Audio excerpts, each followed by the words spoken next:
This is what they don't like about the current system. With the infinite banking concept, when I started learning about it, is it put me in control. What are the mistakes and downfalls that you've seen? Because you've been in this space over 10 years. In the zeal to market it, sometimes the silver bullet kind of comes through, that this is the cure for everything.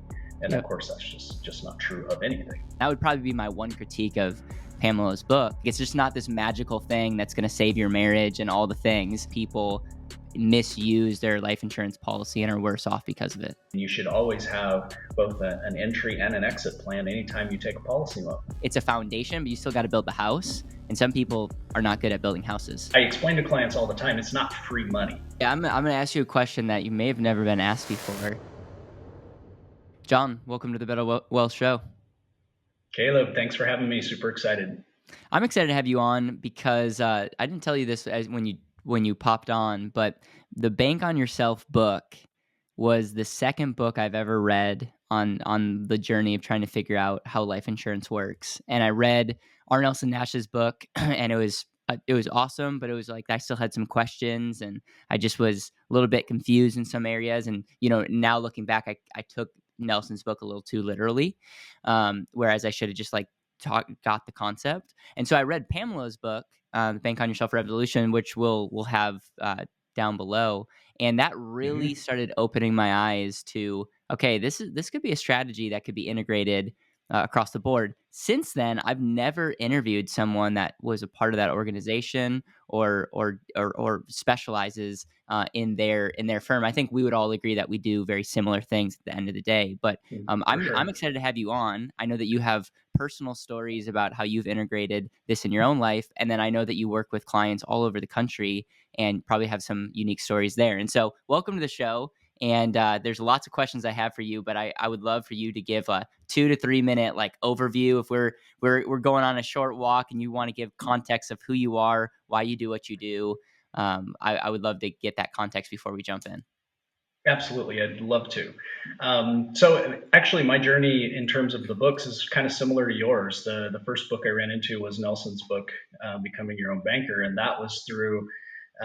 So right after the 2008 crash, well, I should start here. In the build up to the 2008 crash, I decided to make a real estate investment. I bought some property in Washington State, subdivided it, and the plan was to build some spec homes. And of course, in the build up to the bubble there, everything looked like it was just going to be amazing, right? And I was about halfway through the first spec home, building it in 2008, and that whole thing just kind of imploded. So that kind of acted as a real wake up call. I literally just got wiped out in this investment, and that made me start looking for information. Right, what am I not understanding? What did I miss here? And so, in the course of many books, I ran across actually on a webinar one night, an advisor was talking about this thing called the infinite banking concept, and I'd never heard of it before, never heard anything like it before, and so it intrigued me. I actually had a really terrible attitude about life insurance at the time. Same. Right? Why would I want to be worth more dead than alive, right? That kind of thing. But it intrigued me. This cash value concept intrigued me, and so I found Nelson's book, and more intrigued, right? And so I started looking for more information, and I ran across Pamela's original book, Bank on Yourself, that was published, I think, in 2009. So set up my own Bank on Yourself policies. I found a Bank on Yourself advisor in Portland, Oregon, and set my own policies up. And I just got really excited and really passionate about how this works. And the fact that I'd been to so many financial advisors over the years who had never heard anything remotely similar to this, and it absolutely should have been part of the toolkit in these real estate projects that I had started. And so I was ready for a career change, and in 2012 I got licensing, and I went out to New York City and actually did a infinite banking agent training program. And then I completed Pamela's, back then it was the authorized advisor program. Now she calls it the Bank on Yourself professional program. So completed both of those and started my practice in 2012. Amazing. And you've been helping families ever since? Ever since. Yep. That's amazing. What for you was the epiphany to obviously I had a bad attitude about life insurance. I think majority of people do, just because it's like, why would I care about this? Let's just buy term and invest the difference. What was the epiphany for you when you're like, oh, not only do I want to do this with my own money, but I actually want to dedicate my life into sharing this message with other people, which is kind of like next level. It's like the next level Hmm. weird, you know? And so what was the epiphany that got you on that journey? So in the course of all the studying, of course, I learned a lot about fractional reserve banking and some of these concepts about where money comes from and how Wall Street uses that system and a lot of that kind of thing.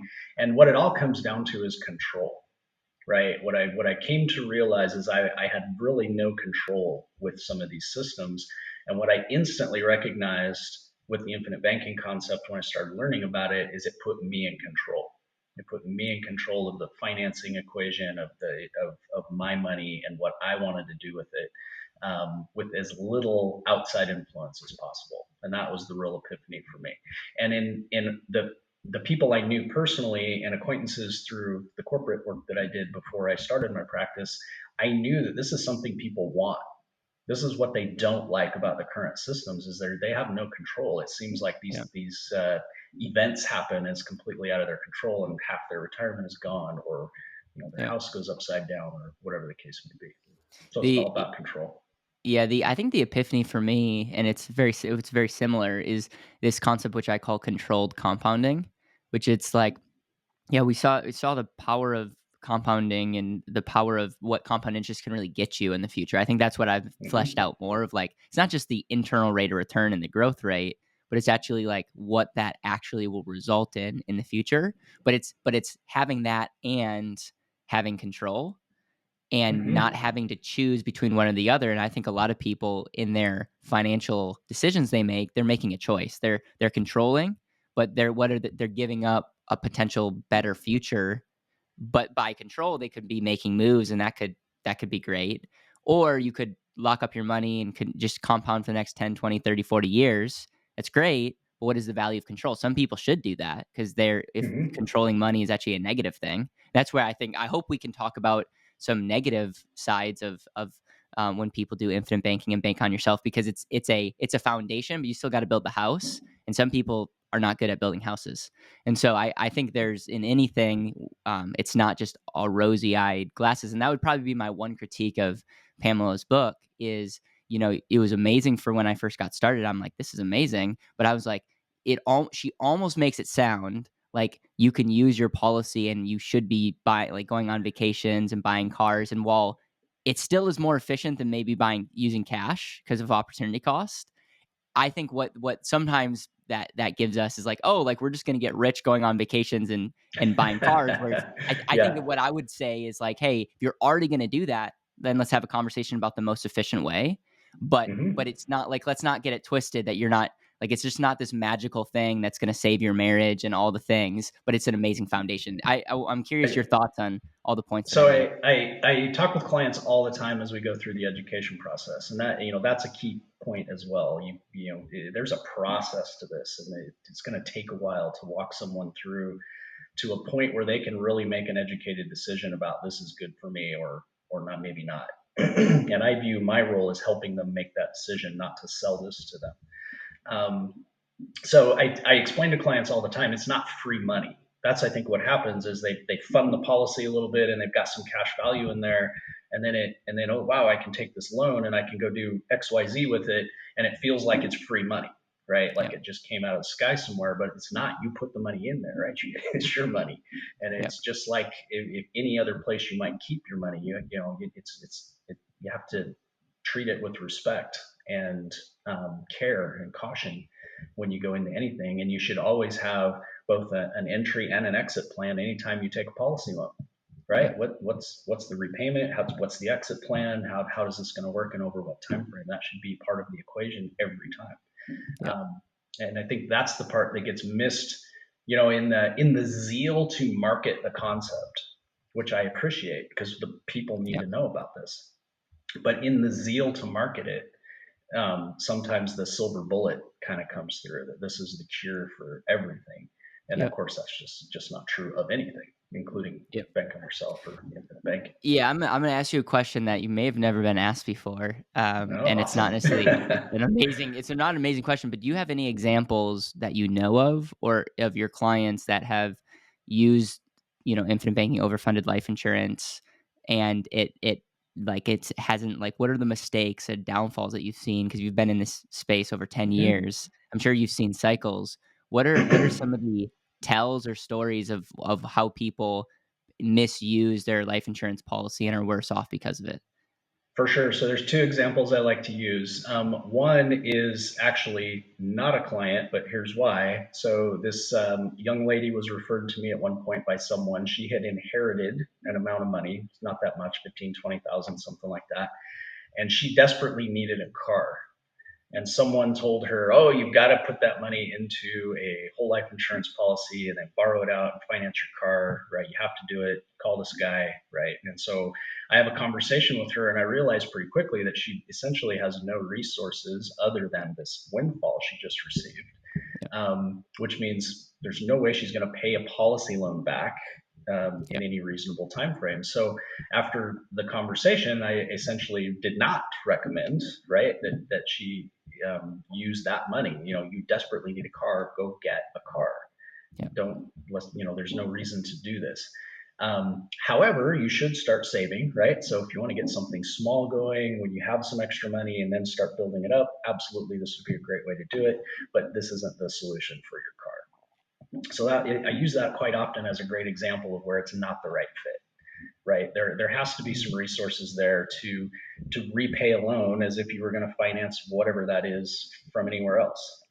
Yeah, If it's there's a not, you're place setting to your save and store, but if you don't have much to save or store, it's like, well, it's not that, useful, if that's the exactly. case, and so I appreciate you sharing that because if you have an income problem, I would focus your time, energy, and do I say, like, even resources and make yourself more valuable.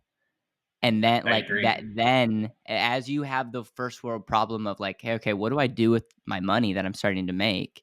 Then it's a very then we come then it's a powerful conversation, but I think what I find is a lot of people, they're, like, debating what they should do with their $200 a month, and I don't wanna Right. make light of anything, like, everyone's gotta start somewhere, but it's like, "Okay, we could have this conversation, or we could change our energy instead of saying, like, how is this gonna be compounded or whatnot? How do I make 400 or 600?" I mean, we live in America. You could literally be clearing thousands of dollars a month, and like that it's my understanding that it's hard to have both. It's hard to think about one side versus the other, and so that it's just a way of thinking of like I appreciate you saying that Hmm. because it's not right for everyone, and sometimes people should be focused on what's going to create the first world problem to begin with. Absolutely, yes. If we have an income problem, fix that first. Then Yeah, this is, I always call it a receptacle. It's a place to hold and store excess cash. So you have yeah. to be able to put some excess cash in it in order to build it up to a useful level. And What so was the important. what was the other story that you had? So other examples are every once in a while, I try to prevent this from happening as much as possible, but every once in a while you will run into someone who um, they'll take a policy loan, and usually the first red flag is I'll call you in a couple of weeks to set up the repayment program, right? And so there's been a couple of situations where despite my encouragement, people just don't pay them back. Yeah. And so, time goes by, and of course, there is interest associated here, and that is going to, if you're not making payments on it, that is going to pile up, so to speak, in the policy.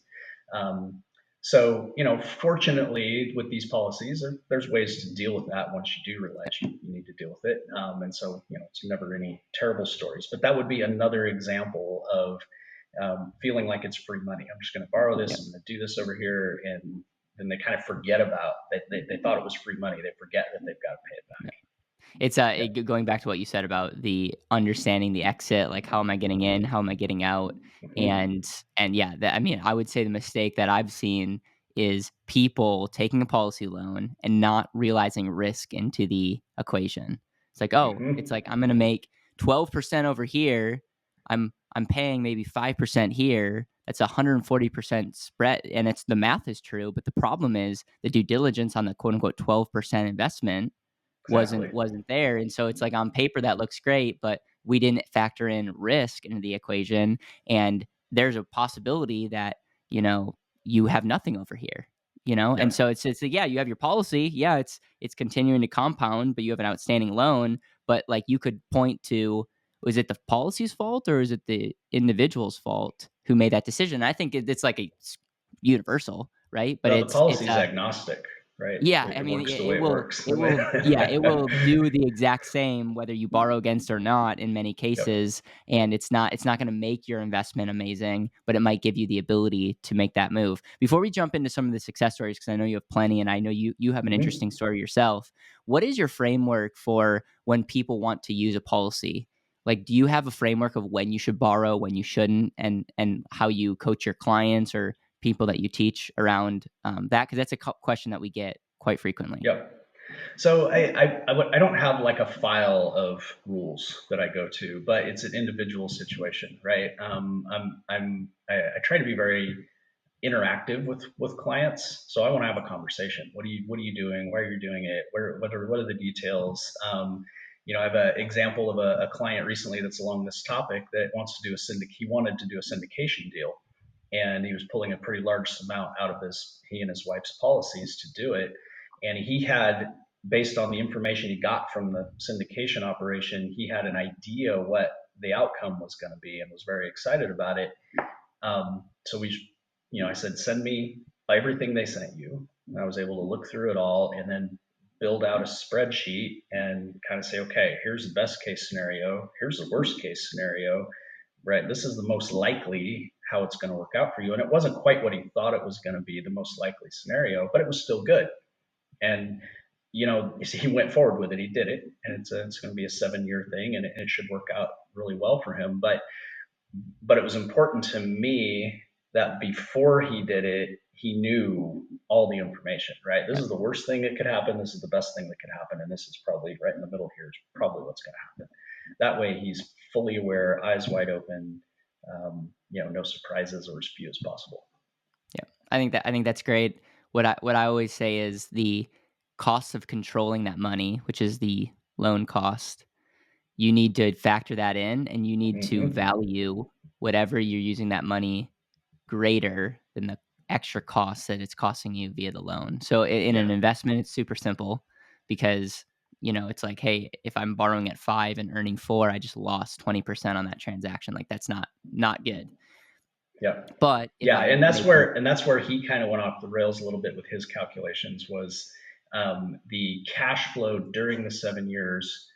He was kind of just taking the whole lump sum over 7 years and doing his calculations with that, but he wasn't really factoring in this year by year offsetting the interest and the policy yeah, and so forth. And so it came out differently than he expected yeah, once you actually. yeah. But it's interesting, it's like if people go on vacations in cars and or do certain things, like, that's not a total turn off for me. You just have to understand that that's not free. Like, you have to understand, like, Exactly. you are incurring that cost, and so what I do, I don't know if you recommend this, but, like, if someone's going to, get a mortgage or look at, buying a car, I always ask them, "Look at all your options." And there's a world where some of our clients got bank loans, especially when the interest rates are super low. And so Hmm. it all comes down to efficiency and opportunity cost. I don't know. Do you? I know there's some people that are like very, very, like that we have to take away the Fed, and the way that we do that is by our life insurance policies. Where are you on the spectrum? Like, are you like I'm going to use my policy for everything because the Fed is evil? Or are you more of like that, hey, I'm going to do what's best for my family, and if it's best to utilize a policy, I'm going to do that, but I'm not opposed to using other people's money.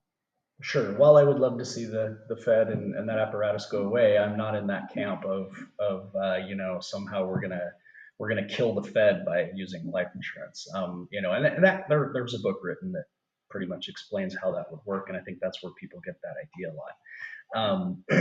So for me, it always comes down to every individual situation, and you have to compare the alternatives. None of this exists in a vacuum, so it's always got to be what compared to what. If I'm going to Yep. take a policy loan to do anything, what am I comparing the other options I have to secure that capital Yep. to do that project? And if it makes sense to use the policy, then it's a fantastic way to do it.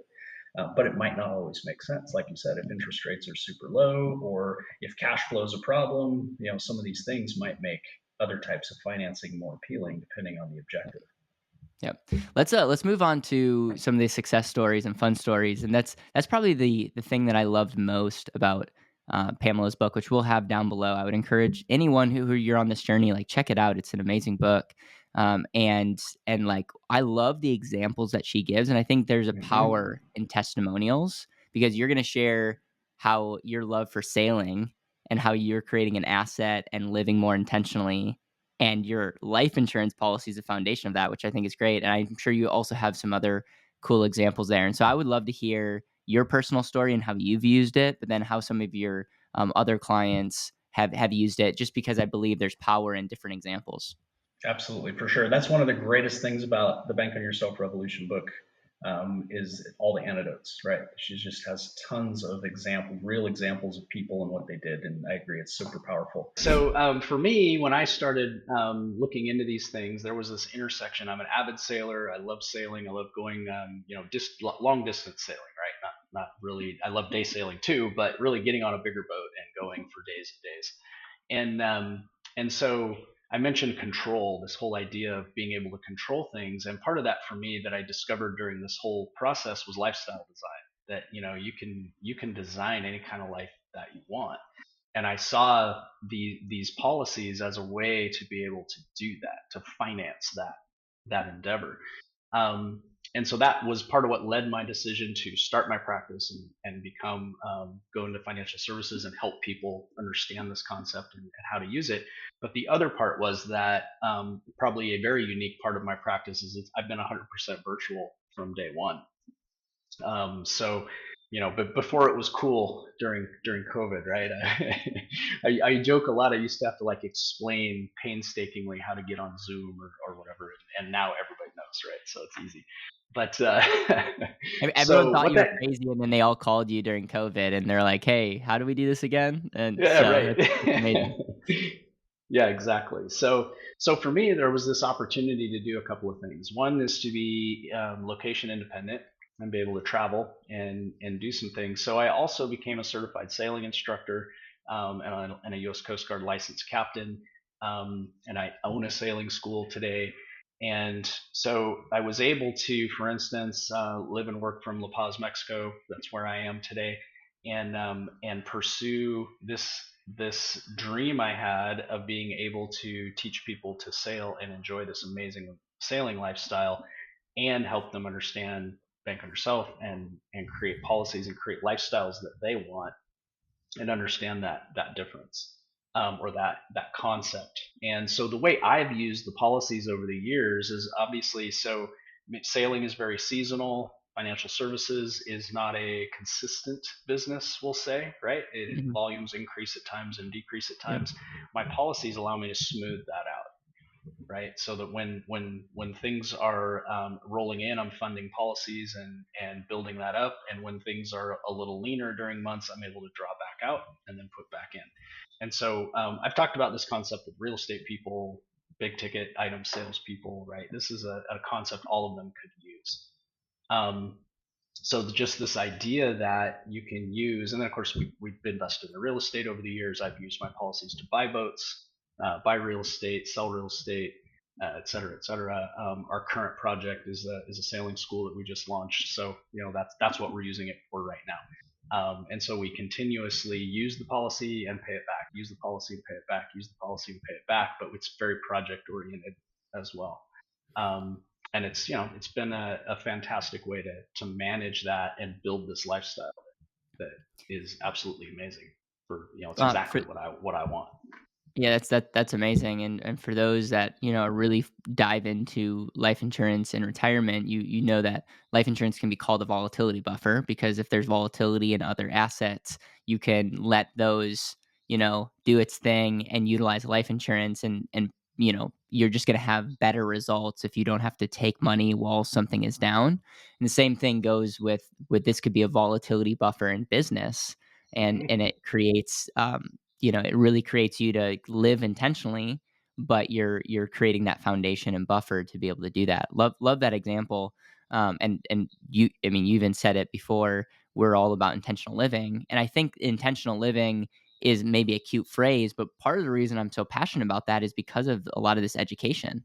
Is like knowing what I know. It's like I care deeply about someone's one life, And Hmm. I love that when life insurance is set up and used properly, it can enhance their ability to live their one life. What are some other examples of how you've seen people in your own practice and in your own business, or maybe that you're connected with? How have they used their policy to live their one life better? So lots of examples. One of the ones I like a lot is a couple that took some retirement money and funded a lump sum into a policy and bought an RV, took off across the country in their first couple of years of retirement and just traveled all over the country, sold the RV right at the end, paid the policy loan off, and at the end, after they bought the RV, traveled around, sold the RV, at the end of the day, after paying the loan off, they have more than they started with in their policy, and that they can now use to supplement their retirement income. But it funded that dream, and that's what motivates me. It's what's your dream, and can we use this tool to make that dream happen? That's what I love to do. Another example I love is a business owner client that I had way back at the beginning, over 10 years ago. He used he structured the way this policy worked, and he used it to expand his business. He had fast food restaurants, and he was opening new locations and using the policy to fund those startups, and then as collectively his whole business would repay him for that business loan.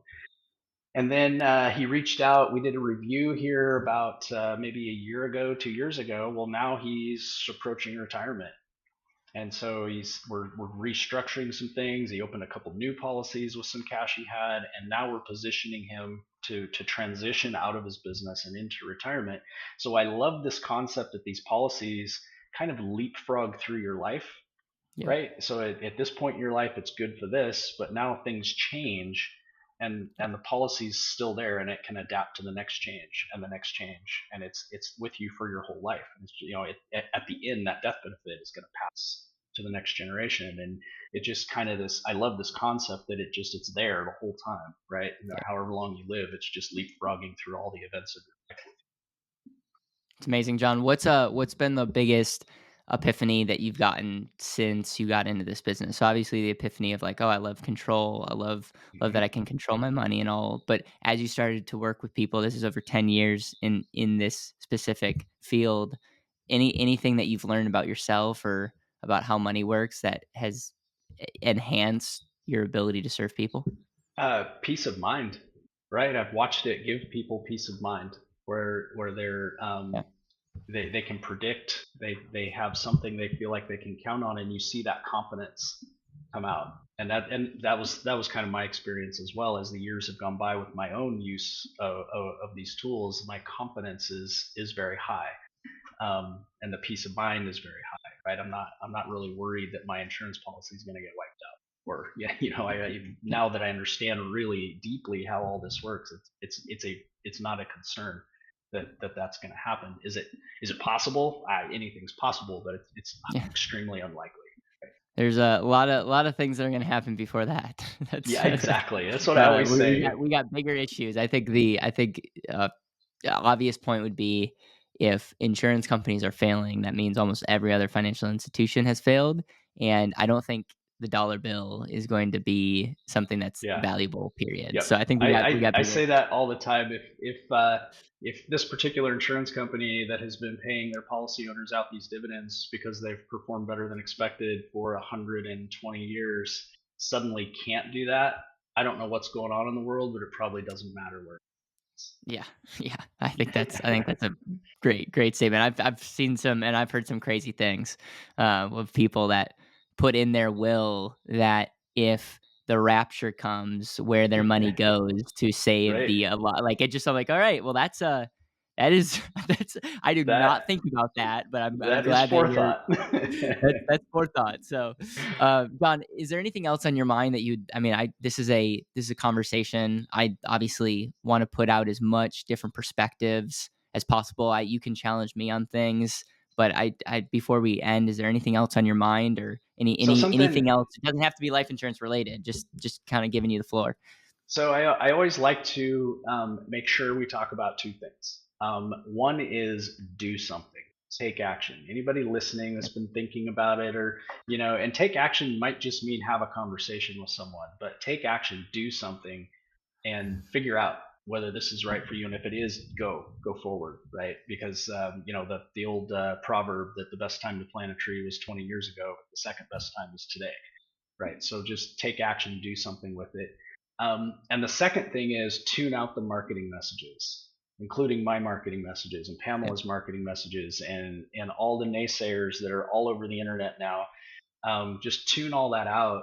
Find somebody that you are comfortable and trust, and have a conversation with them about what's important to you and what your concerns are, and figure out whether this makes sense for you Yeah. based on you doing Yeah. an analysis, not based on whatever marketing messages or you're Yeah. being bombarded. Yeah. I love that. I love that. The One of the most important things that we do, and I'm sure you do the same, is get really clear about what the client wants. Hmm. And that becomes the ultimate metric.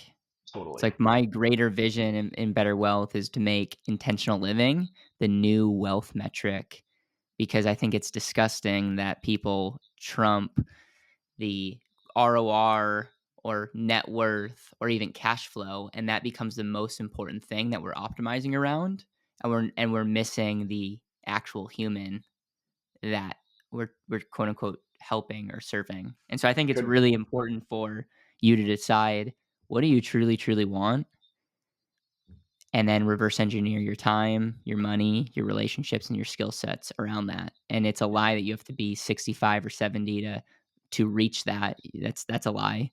And it's meant Hmm. to make lots of other people rich on that lie. And I think there's something really powerful when you can take ownership of your life, and then figure out what's the best way to live that out. And I think that's awesome. Do something and tune out the marketing messages, including So, this and podcast. Now, I will say, please subscribe before you tune me out, but subscribe and like maybe absolutely. share, because not everyone's going to tune us out. But Yeah, yes, yeah, I do for sure, appreciate what for you're sure. saying. Another quip I'll throw out there that I use sometimes, particularly with younger clients, is don't build your life around an income source. Figure out what kind of life you want to have, and then build an income around that. Yeah. Right, which is the opposite of what a lot of people do. Yeah. John, a question that I ask people that come onto our show for the first time, it's the legacy question. And it essentially goes like this: if this was your last day on earth and you're with the people that you love the most, and you couldn't give them any podcast or book or blog article, you just had a conversation with them, what would you make sure to highlight in that last conversation with your loved ones? So we've talked a lot about it today, and it's live the life you want to live, right? But I think the other thing I share with my own kids a lot is whatever I think I know for sure, I'm probably wrong. So you've got to keep an open mind all the time, because we're Yep. operating on a very small amount of information. Um, so that's it. Live your life the way you want to live it, and keep an open mind, because you probably are wrong about a whole bunch of things. John, any final words? I think that's it. Okay. Well, thank you so much for coming on the show. Really appreciate these conversations, and I look forward to sharing with you a project I'm working on that I think you can help me with. And it's Okay, essentially getting more real life stories of real people that use their life insurance policies. And I think there's really power of just examples. And so, thank you for for sure. helping me on this mission. And I'm sure that there's more to come there. My pleasure. Thanks for having me, Caleb. It's been great.